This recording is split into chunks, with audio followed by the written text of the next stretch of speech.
So what I want to do right now is we're going to have kind of an open conversation. I want you to learn more from Dr. Bob and Dr. Rick. So Dr. Bob, Dr. Rick, if you could join us, turn on your cameras, turn on your audio, that would be fantastic. I know we've got a lot of people, and when they come on, everybody welcome them, chat up the storm. Let's hear what you have to say. And so there's Dr. Bob, there's Dr. Rick. I know last time I went formal with your last names. It's your second time back, so I'm assuming we can be a little more informal. I think you guys can be known as Dr. Bob and Dr. Rick from now on. But welcome. This is, as you learned from last week, these are our reps. And I haven't shared with you guys a lot about our reps, but they're a much different group. This isn't your normal direct sales force. This is it's called multi-level retail, but we'll teach about that another time. So I want Dr. Bob and Dr. Rick, I want them to have a chance to kind of learn more about you. I know last week we talked very much about this fantastic product, but I want them to know that there's a lot that's gone into it. And so I want to ask this first question. You guys both take it, hand it back off. There's no format, but obviously since last week, our reps have been seeing immune support everywhere. They've been seeing the word. It's like when you buy that brand new car that's red and you go, oh my gosh, it's so unique, I've never seen it. And when you drive home from the dealership, you pass like 500 of them, and now you see them everywhere. You thought it was unique, but now you see them everywhere because you've just become aware of it. So our reps are becoming very aware of this, but unlike just taking some ingredients and shuffling around and slapping a label on and saying, hey, we now sell immune support, I think there's a little bit more behind how any product in Oleander has kind of come to be. And you guys seem to be, the originators, the catalyst for a lot of the stuff. So maybe Dr. Bob, I'll ask you first, can you give us a little bit of the background of where you started and some of the research? And I know it's not about this product, but what is some of the stuff that you've been involved in when it comes into Oleander, and why are you so fascinated by it? Yeah, well, good evening, everybody. I'm glad to be back with you. Doug, I'd be glad to talk about that. I guess I have to say that it began when I was pretty young. My dad had a 90-foot commercial greenhouse that I had absolutely no interest in at all. But I was the kid under the bench that was playing with sundews and Venus flytraps. And if it was weird, sensitive fern, I was there. I was fascinated with those kinds of things. Well, in many of our lives, then you skip many years, you grow up, you go to college, and then there's graduate school. And I decided I want to try to dedicate my life to helping people with pharmaceutical products that actually made a difference in life. That led me, of course, to MD Anderson Cancer Center in Houston, Texas, which is this country's largest cancer research center. There I was fortunate enough to be head of pharmacology and did develop drugs for prevention and treatment of cancer. But let me just go back a little bit, because we all face the same issue when we grow up. And that is, we get to a point where we ask ourselves, what do we want to be when we grow up? And I'm always reminded of a quote from Alice in Wonderland, when Alice asked the Cheshire Cat sitting up in a tree, where should I go? And the Cheshire Cat says, it depends upon where you want to end up. And I think that that's true. And for me, that was my mission, to try to help individuals in that way. And while I was at MD Anderson, of course, as a pharmacologist, one who is involved in development of drugs, you always get people coming to MD Anderson saying that they think they have a cure for cancer. And you never know, maybe they do. And one group showed up claiming that oleander extract was a cure for cancer. And we took a look at this, and you'll forgive me, but most of you were pretty young or didn't exist back then. I'm talking about early 80s, late 70s, early 80s. And back then, if we wanted to see if something might be effective for cancer, we would test it in a mouse leukemia cell line. Why? because those cells doubled every 12 hours. And if we could inhibit that proliferation, we thought we might have something. Well, it did surprise us that Oleander did absolutely nothing in those mouse leukemia cell lines, but it worked fantastically against human malignant cell lines. Now, I had never seen that difference before, that species-specific difference. That was bad for the mice, but it was good for, I think, humans. And that in turn led to an eventual clinical trial. But for scientists, the most important thing is to always be curious.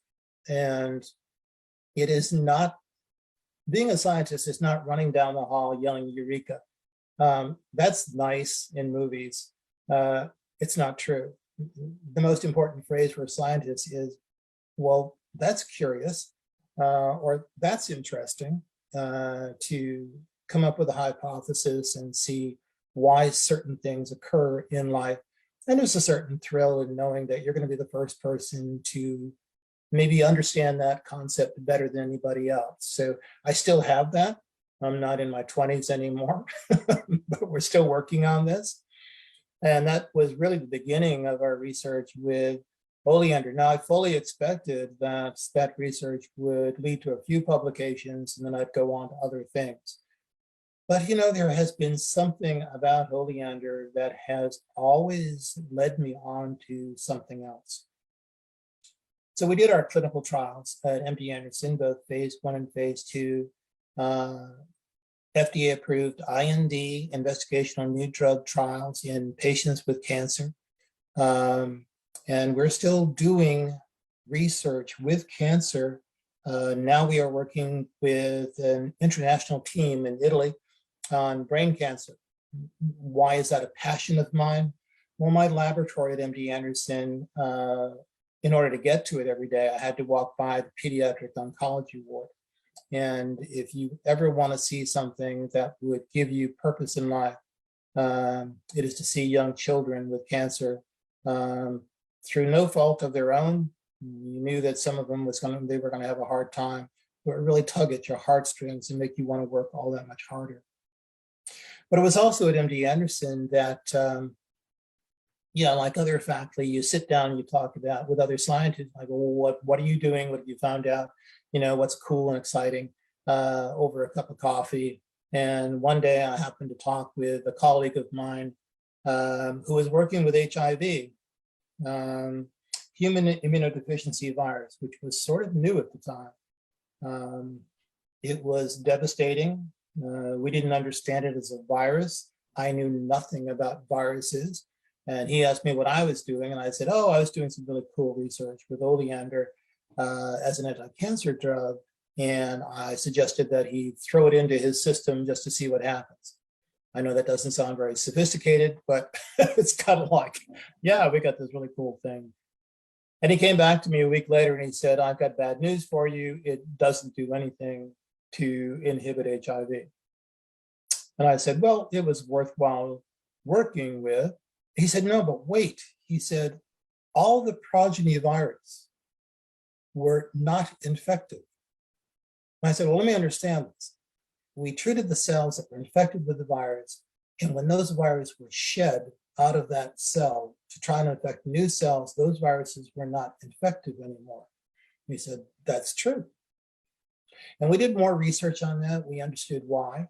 And that really opened up, like for Alice, a new path for us, wondering, well, if it worked with HIV, maybe it worked with other viruses as well.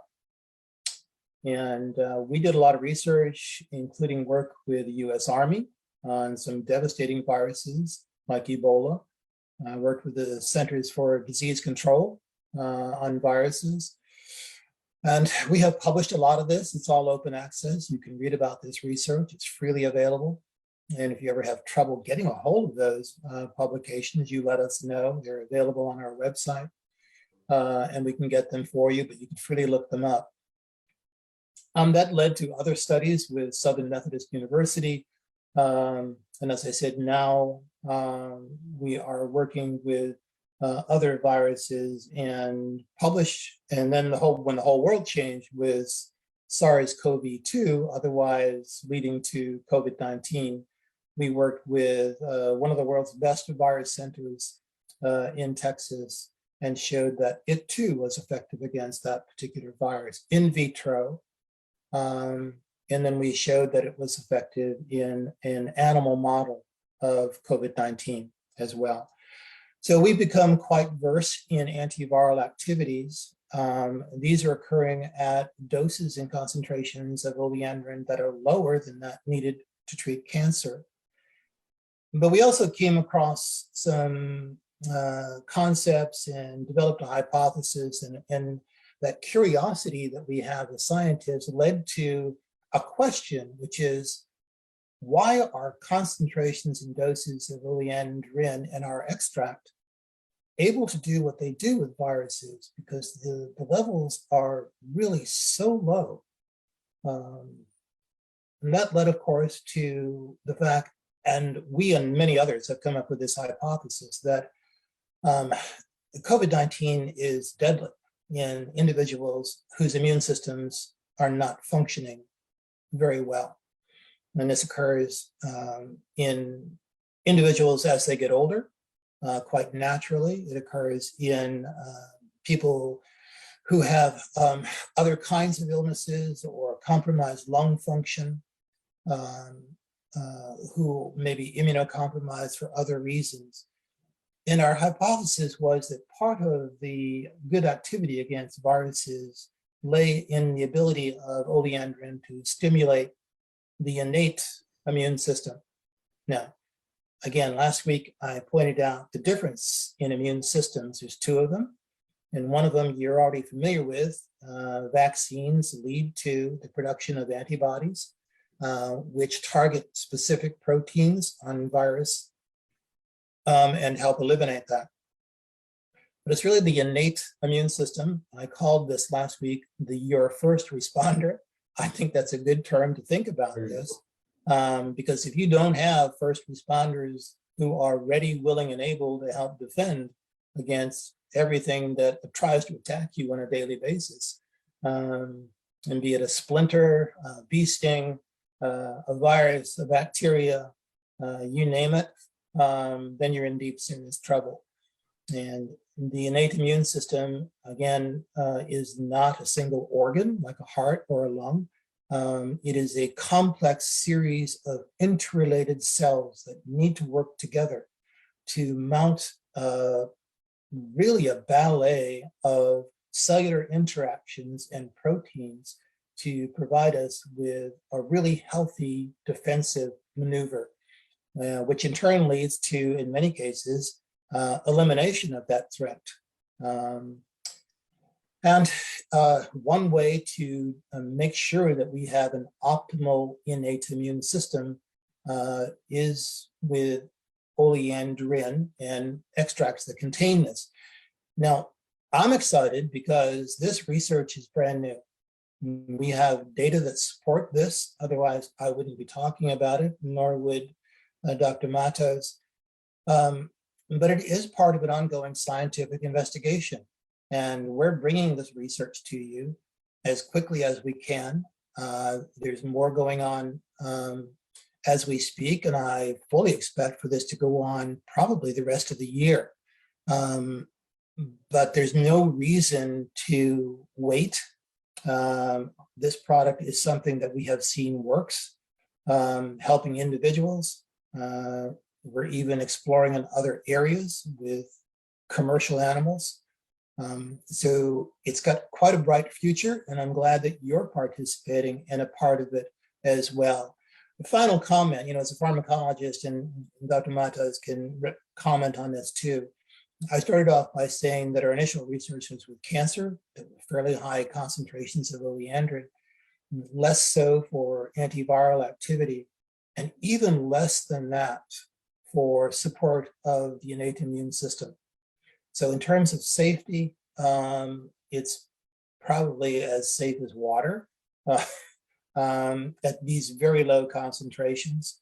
And we feel perfectly safe. We take it, our families take it, We've seen it work to support individuals' innate immune systems and lead to reversal of certain ill health. And I think it's great. So Doug, that's my elevator story. It's a long elevator ride, I know, but Well, I'm from Chicago. I'm from Chicago, so we had the Sears Tower building, so that was a good ride. So the research is ongoing, and I still have that curiosity as I did as that young kid. Only this time we're taking things a lot more seriously, all the way from brain cancer research with our Italian colleagues at MD Anderson Cancer Center to antiviral work, to support of the immune system. What can we do to help support people's health? And I think you're looking at it in this product. So there you go. And that is the elevator version, because I know that a couple of decades of work on this, and there's so much research. So that really is the elevator side. And not to mention, obviously, a lot of our people are also familiar with other applications you've had with Oleander, and you find out how it's beneficial for the skin products, whether it was for the appearance of fine lines and deep lines and wrinkles. That's all also comes out of this whole bevy of research here. Not to mention other products you're about to learn about more about from acne or shingles or cold sores. And all of these things have kind of blossomed out of your fascination with the Venus flytrap underneath the bench of wanting to know more and see more. And it is fascinating how one thing can lead to so many things, which brings me to Dr. Matos. I mean, with all of this research that you're doing, and then you have Dr. Matos, who has to probably double check, triple check, be involved in all of this research, because he's kind of the protector. He's there to enforce and find out how to protect the patents, how to protect this.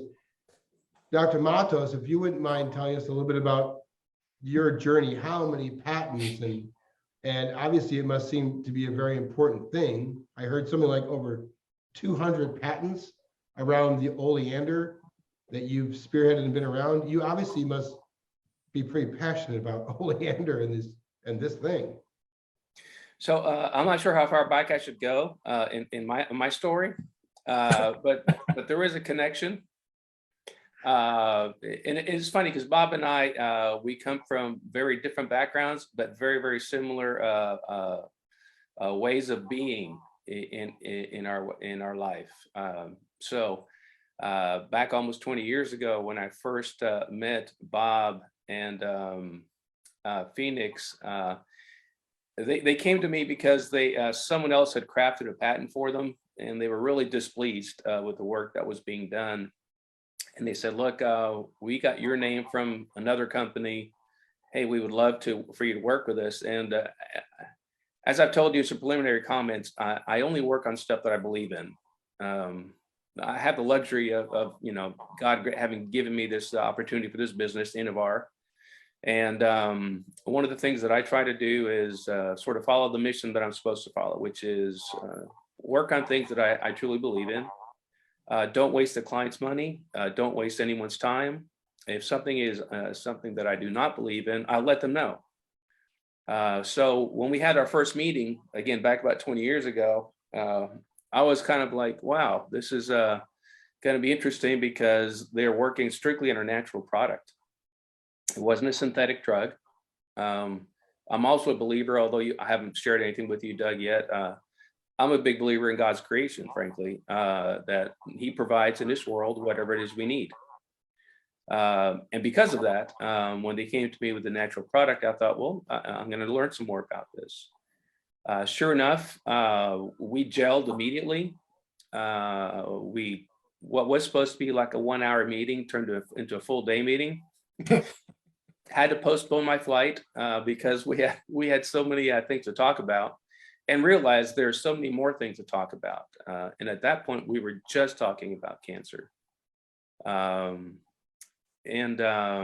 Decided, okay, we're going to be able to work together on this. And so we have. And in the field with Oleander extracts and Oleandrin, the molecule, there's very, very, very little work done by anyone else in the world. The products themselves, if they didn't work, they wouldn't be in a patent. And because if they didn't work, I wouldn't believe in them, and I wouldn't bother filing patents for them. So in terms of numbers, I am not a numbers person, okay? However, over the years, you do build portfolios when you're protecting many different aspects of a product. So if you're looking at a way to manufacture the product, what the composition of the product is after it's manufactured, or the uses of the products, or ways to formulate the products, you have different dosage forms for different effects. You have different doses for different effects. There's quite a bit of ways to protect your product for different intentions, if you will. So for example, when I say composition, I would never go to a person and say, hey, go chew on a leaf of oleander plant. That's absolutely the thing I would never do, because that would be harmful, right? But the extracts, the way they're prepared, are very safe, and when administered at the doses that we are recommending. And so, and even at the higher doses for cancer. So safety is a huge thing. I mentioned last week, I would not submit it to my family or recommend it to family or friends unless I believed in their safety, right? I love my family and friends. It's that simple. So very much into understanding the science. So Bob and I, we talk more than once a day, and we live in two different states. So it's not that we're sharing offices.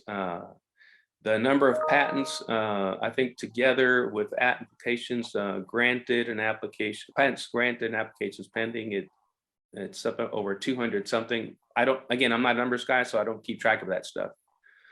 And we're in a number of different countries, quite a few different countries, all the major markets in the world, actually, all the major pharmaceutical markets. And that's our typical strategy. So when a product is sold, there's some protection for that product is our intent. So there are different ways to protect products and different ways that we can execute that protection in terms of the use or the composition. And I think we've done it really well. But one thing that I feel compelled to share with you, although I wasn't going to, it's only because Bob brought this up on his thing. You know, my dad was a surgeon. So I've always been driven to help people, but I was never driven to put a knife on someone. I'm not a surgeon. Pharmaceutical chemistry is what I got my so organic chemistry, bioorganic chemistry. So in fact, my doctorate was chemical and enzymatic synthesis of amino acids and penicillin and other molecules. It was where spot on where I needed to go. And in fact, I've stayed true to that. This is where make most of my life is in dealing with products that help people, both as a pharmaceutical consultant and as a patent practitioner and as a researcher. So to me, it's an exciting opportunity to be here with you guys that you're promoting and building this product to make people aware of the good that's out there, regardless of any negative stuff that you've heard of anything. Know that there is a lot of comfort for the two key scientists in what we've done, what's been provided, what can be given and administered safely to people, and for the purposes.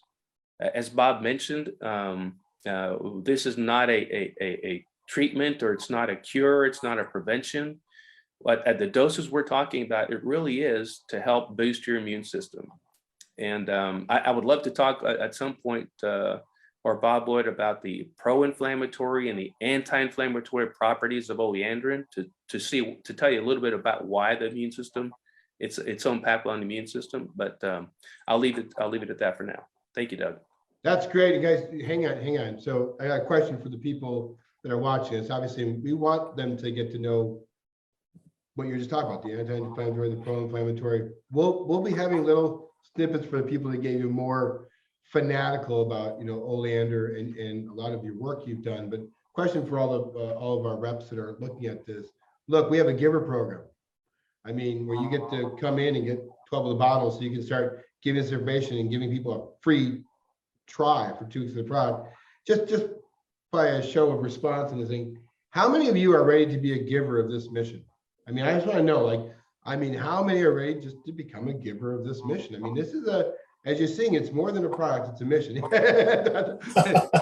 No, don't do that. If you guys put your hands up, they're all going to try to recruit you. So no, they're unrecruitable, guys. But yeah, give her the mission because I wanted you to have a chance to learn more about them, but also what they've been doing. And so I have another question. They don't know this question, everybody, as you guys all know. We have a lot of our reps who are guests on here too. They never know what's coming next. Dr. Newman and Dr. Matos, they never do. So this is your chance. You don't get to know what's next. But here's what happens. You know, obviously, the products, a lot of the products you guys are behind in developing, our reps are never going to get a chance to go market it because you're talking about cancer drugs, HIV, and we can't. Those are drugs. We can't deal with it. Sometimes when there's products like the homeopathic Oleander type of products, we get to have those, which is great. Or the stuff that's phenomenal for skincare or acne or for psoriasis or for shingles or for colds, or we'll get that part of that, which is really important and great stuff. But we don't get to market all that will come out of your research, and we understand that.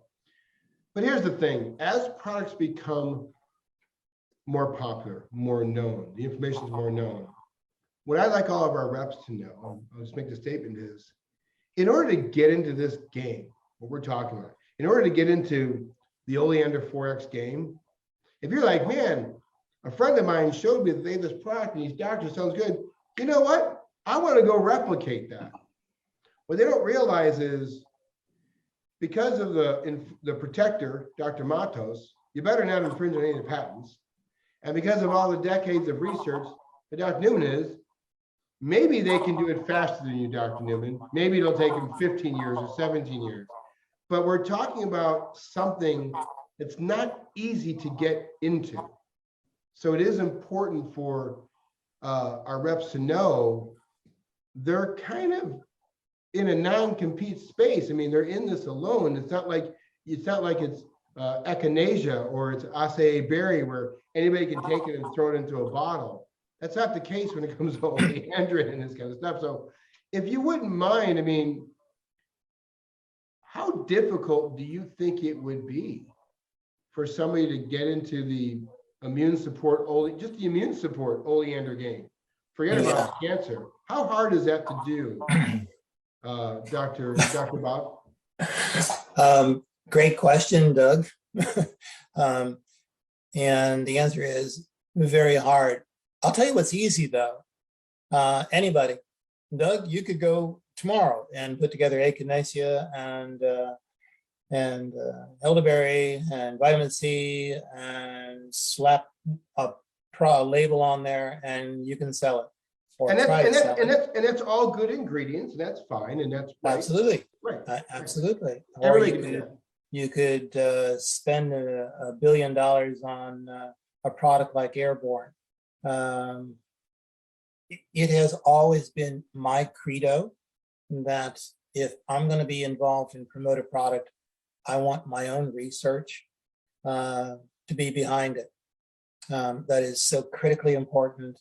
We do this at first-class institutions like MD Anderson, Southern Methodist, Johns Hopkins, US Army, our Italian colleagues. If we're providing our science in back of a product, it's research that we have done ourselves. And more than that, I don't want you to take my word for it. I want you to read about the research in our articles. I know you can read the abstract, which will give you all the highlights, but it's there. We do publish things in open access, meaning anybody can obtain these articles and read them. So that's always been critical for us. And I do look forward to the new products. We do have a lot of research that we have not been able to share, like support of the psoriasis product and dermal pain and shingles. Yeah, I'm really excited about the data we have. I'm eager in future episodes on Sunday nights or to work with you and tell you the science behind those products that we have. That's fantastic. And just for everybody, yes, there's a whole bunch of Oleander products coming, everybody. I mean, there's just a whole bunch. So if you haven't figured it out, it's kind of all things Oleander around here lately. And we're just pre-launching, getting started. Dr. Matos, how hard would it be for somebody to come and say, I want to set up shop. I want to be Oleander 2.0. I want to get into the game.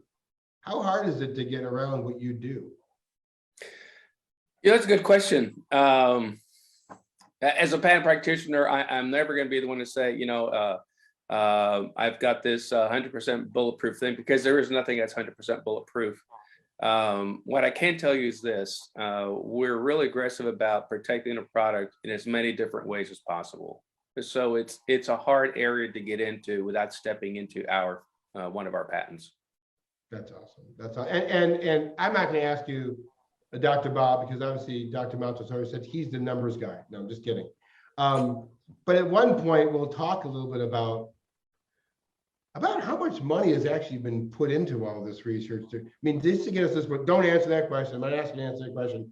But if you start thinking about it over the years and how much money and how much this, how much that, I mean, it would probably shock everybody to know they now get to go become a giver of this product, of this information for pennies and a dollar, when the multiple and multiple and multi tens of millions of dollars that has been already funneled in, and all the time and energy spent to bring us to this point where we now can start doing an explosion of product. It really is quite an amazing feat. So we love having you guys on. I'll give you guys each a last word, if there's anything that you want to say before we're going to get into some marketing and some sales pitch and some really fun stuff before we let you go. But Dr. Robert Newman, anything you have in passing? Yeah, a final thought. I mean, our research and product development isn't going to do anybody any good unless it gets out there and used by people, and that people believe in our products and the science and the research behind it. I mean, for us just to do research and publish papers and create patents is kind of pointless unless the products get out there and serve a purpose. And that's the goal behind all of this. And I also want to say, Rick and I, we don't make a penny on these products that are sold. And on the other hand, I am thrilled if the sales can provide you folks with an opportunity to better your lives, and then help us in our mission, which is now your mission too. That's what this is all about. So with that, I'm really happy to be working with you, and look forward to many more products that are coming your way with explanations of the research and the importance behind them. Fantastic. They're coming. Dr. Rick Matos? Bob, thank you. Thank you for that. I share Bob's passion. I want to share an anecdote with you, and I want to add on to a comment that Bob mentioned. He mentioned several of the immune support products that you guys are familiar with on the shelf. And I'm the kind of person who has taken those products many times over the years. And still, I add the product that we're promoting, Oleander 4X, to the armament, because there is a difference. I do experience a difference. And I'm gonna share now the anecdote as proof in the pudding. I'm a scientist, so I experiment. I don't have any problem experimenting on myself. So I shared with you last week that I believe twice a day, every day is the way to start with the product. And if you're feeling under the weather, they go to 4 times a day. I decided to go against my own advice to prove that whether or not my advice made any sense. So Monday, I did not take it in the morning. Monday evening, I did not take it, but Monday night, I went out and bowled. And it was a crowded bowling alley. And there's a lot of people there. And for the next several days, I did not heed my advice. I did not take it before I went bowling, did not take it after I went bowling. In fact, I didn't take it any day until like around the 4th day. When I started feeling under the weather, I thought, now, Rick, you're gonna put the product to the test. So I started taking it 4 times a day, just like I'm recommending. And by the next day, I was like, Rick, this is why you promote the product. I love it. That's been, it is interesting because I do like the idea about those are your frontline workers. That's your first line defenders. And it's great to have them, reinforced before the battle comes, but sometimes you have to reinforce them once the battle's there as well. And that's what makes this product, I think, such a phenomenal product. Is sure, it can be in your first aid kit for those emergencies, or it can be an everyday, twice a day, which it should be, or it can be an everyday, twice a day. And once in a while, because I'm not quite sure about the crowd I'm in, I'm gonna also do an additional boosting. So this product really has 3 different applications. That's a great science experiment you did in yourself. Please don't do any more because we really need you around. Well, I appreciate you guys very much. Welcome to the Agellum family, which obviously is, the word Agellum is Latin for fields. That's what we named the company after, Latin for fields, which is the Oleander fields. And that's actually, so if you want to know how passionate this group is about oleander, we named the company after the fields, the Latin word for it. And so this is the Oleander crowd, and they're excited to restart this journey. So, and can't wait to have you guys back very often, talking about all kinds of stuff. So thank you very much. Appreciate it. Well, thank you, Doug. Thank you Appreciate so much to all of you for everything that you're doing. Yeah, we really hope to make a difference with your efforts, frankly. So Absolutely. thank you very much.